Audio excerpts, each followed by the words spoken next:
नमस्कार स्नेही मित्रों।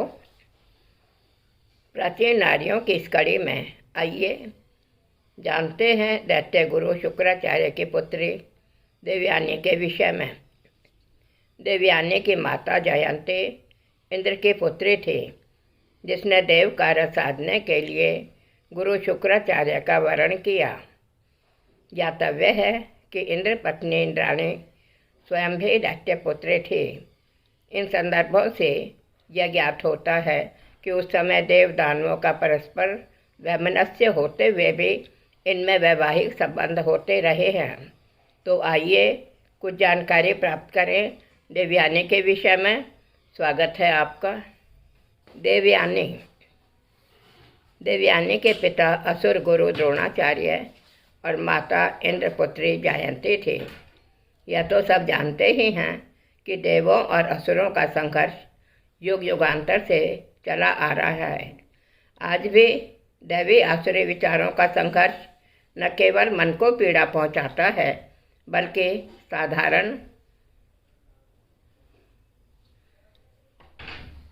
साधारण मनुष्य भी अपना हित साधने के लिए कभी दैवी आचरण तो कभी राक्षस के समान व्यवहार करता चला आ रहा है। शुक्राचार्य को महादेव की कृपा से संजीवनी विद्या प्राप्त थी। देवों और दानवों के मध्य छुटपुट युद्ध में भी वे देवों द्वारा मारे गए असुरों को पुनर्जीवित कर देते। इसके विपरीत बृहस्पति इस कार्य को करने में असमर्थ थे। देवगण चाहते थे कि बृहस्पति या कोई अन्य यदि शुक्राचार्य से संजीवनी विद्या प्राप्त कर लें तो वे भी निश्चिंता से जीवन व्यतीत बिता सकते हैं। यहाँ तक कि यह भी संभव है कि देव दानवों के मध्य युद्ध ही समाप्त हो जाएं। यहाँ यह भी स्पष्ट करना आवश्यक है कि स्वयं शुक्राचार्य बृहस्पति जी का सम्मान करते थे और देव गुरु बृहस्पति शुक्राचार्य का। उपर्युक्त समस्या के निदान के लिए देवगण बृहस्पति के समीप गए। बृहस्पति पुत्र कच्छ भी वहीं बैठे थे। कुछ देवों की दृष्टि उधर की ओर घूमी। बृहस्पति देवों का आशय समझ गए। उनकी सम्मति और आग्रह से कच्छ शुक्राचार्य से विद्या प्राप्त करने के लिए तैयार हो गए।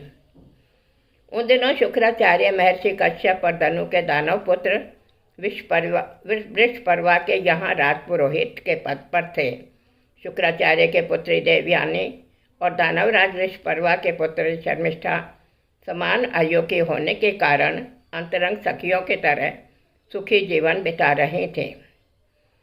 देवयानी का तापस वेश और शर्मिष्ठा का राजवेश इनमें आड़े नहीं आता था।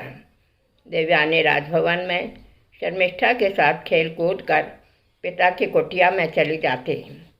बृहस्पति पुत्र कच्छ वृषपर्वा की नगरी में पहुँचे। वहाँ वे गुरु शुक्राचार्य को नमन कर उन्हें अपना परिचय देते हुए बोले, भगवान, मैं देवगुरु बृहस्पति का पुत्र कच्छ हूँ और मैं यहाँ आपके पास शिष्य के रूप में विद्या प्राप्त करना चाहता हूँ। शुक्राचार्य बोले, पुत्र, मैं बृहस्पति जी का बड़ा सम्मान करता हूँ, अतः तुम्हारा यहाँ स्वागत है। और कच्छ गुरु शुक्राचार्य से विद्याध्यान करने लगे। शुक्राचार्य के पुत्र देवयानी युवावस्था की ओर बढ़ रही थी। वह कच्छ के आकर्षण को ओर खींचती हुई उसके समीप रहने लगे।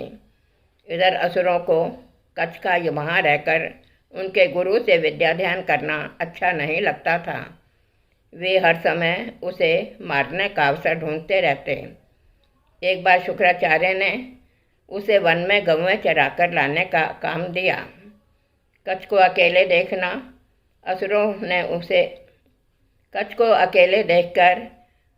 असुरों ने उसे घेर कर उसके गौओं के छोटे छोटे टुकड़े कर फेंक दिए।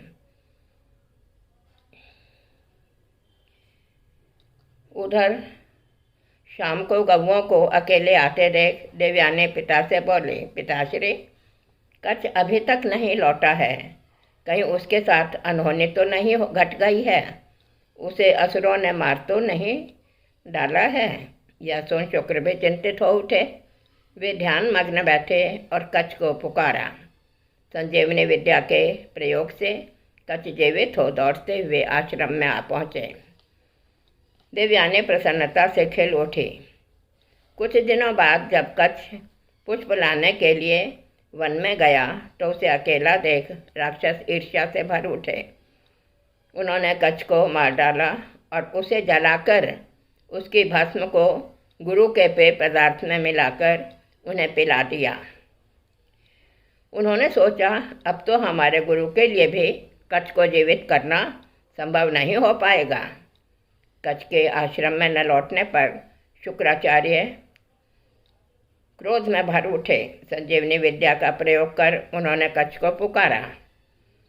उन्हें कच्छ की आवाज़ अपने उदर से सुनाई दी। कच्छ ने असुरों का व्यवहार गुरु को निवेदित करते हुए कहा, गुरुवर, मैं आपके उदर में अत्यंत कष्ट में हूँ। शुक्राचार्य अपने पुत्री से बोले, पुत्री, कच्छ तो मेरे उदर में पहुँच चुका है। मेरी मृत्यु से ही यह बाहर निकल सकता है। तुम उसे भूल जाओ। देवयानी को जार जार रोते देखकर शुक्राचार्य ने कुछ देर सोचा और कच्छ से बोले, पुत्र कच्छ, हमारे पास केवल एक ही उपाय है। मैं तुम्हें अपने उदर में ही संजीवनी विद्या प्रदान कर तुम्हें जीवित कर दूंगा। अनंतर तुम मेरे उदर को विदीर्ण कर बाहर निकलकर मुझे जीवित कर देना। अनंतर तुम मेरे उदर को विदीर्ण कर बाहर निकलकर मेरे द्वारा प्रदत्त विद्या के प्रयोग से मुझे जीवित कर देना। इसके अतिरिक्त अन्य कोई उपाय है भी तो नहीं। देवयानी भी यही चाहते थे। वह दुष्ट दैत्यों के आचरण से बहुत दुख क्षुब्ध थे। शुक्राचार्य ने कच्छ को संजीवनी विद्या प्रदान की। कच्छ गुरु का उदर विदीर्ण कर बाहर निकल आया। अनंतर कच्छ ने अपना कर्तव्य पालन करते हुए पिता तुल्य गुरु शुक्र को जीवित कर दिया। कच्छ ने अपनी अभीष्ट विद्या प्राप्त कर गुरु शुक्राचार्य को प्रणाम किया। देवयानी भी प्रसन्नता से खिल उठी। जब राक्षसों को इस घटना की जानकारी प्राप्त हुई कि कच्छ ने संजीवनी विद्या प्राप्त कर ली है तो वे अपनी चेष्टा को कोसने के अतिरिक्त और कर भी क्या सकते थे। कच्छ ने गुरु शुक्राचार्य से विद्या प्राप्त कर उनसे घर जाने की अनुमति मांगी। गुरु शुक्र ने कच्छ को आशीर्वाद देकर उसे अपने घर लौटने की अनुमति दे दी। कच्छ देवयानी के पास गया और कहा, गुरुवर ने मुझे देवलोक जाने की आज्ञा दे दी है। अब तुम भी मुझे अनुमति प्रदान करो। यह सुन देवयानी का कंठ सूख गया। उसके मनोरथ मिट्टी में मिल रहे थे। अंतिम प्रयास करते हुए उसने कच्छ से कहा, तुमने अपना मनोरथ तो साध लिया और अब यहाँ से जाना भी चाहते हो, परंतु मैं तो तुमसे अत्यंत प्रेम करने लगी हूँ। पिता की आज्ञा लेकर तुम मेरा पानी ग्रहण करो और फिर हम दोनों तुम्हारे लोक की ओर प्रस्थान करेंगे। यह सुन कच्छ विस्मय में भरकर बोला, देवी, तुमने मेरी पग पग पर सहायता की है। यदि तुम यहाँ नहीं होती तो राक्षस तो मुझे मार ही चुके थे। मेरा जीवन तुम्हारे अधीन है, पर सोचो, गुरुपुत्री भगिनी के समान होती है। फिर मैंने तो तुम्हारे पिता के उदर में निवास किया है। इस नाते में तुम मेरी बहन ही हो। तुम अपने इस भाई को क्षमा कर दो और इसे विदा करो। काम से क्रोध उत्पन्न होता है।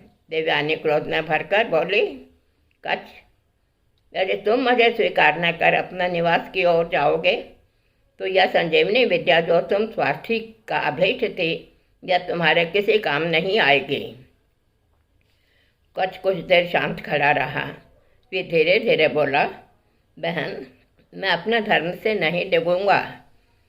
तुम्हारे शाप के अनुसार भले ही मैं इस विद्या को फलीभूत नहीं कर पाऊंगा, परंतु जिसे मैं इस विद्या को प्रदान कर दूंगा वह तो इस विद्या का सफल प्रयोग कर ही सकेगा ना। ऐसा कहकर कच्छ ने इंद्रलोक की ओर प्रस्थान किया और देवयानी ठगी सी खड़ी की खड़ी रह गई। धन्यवाद।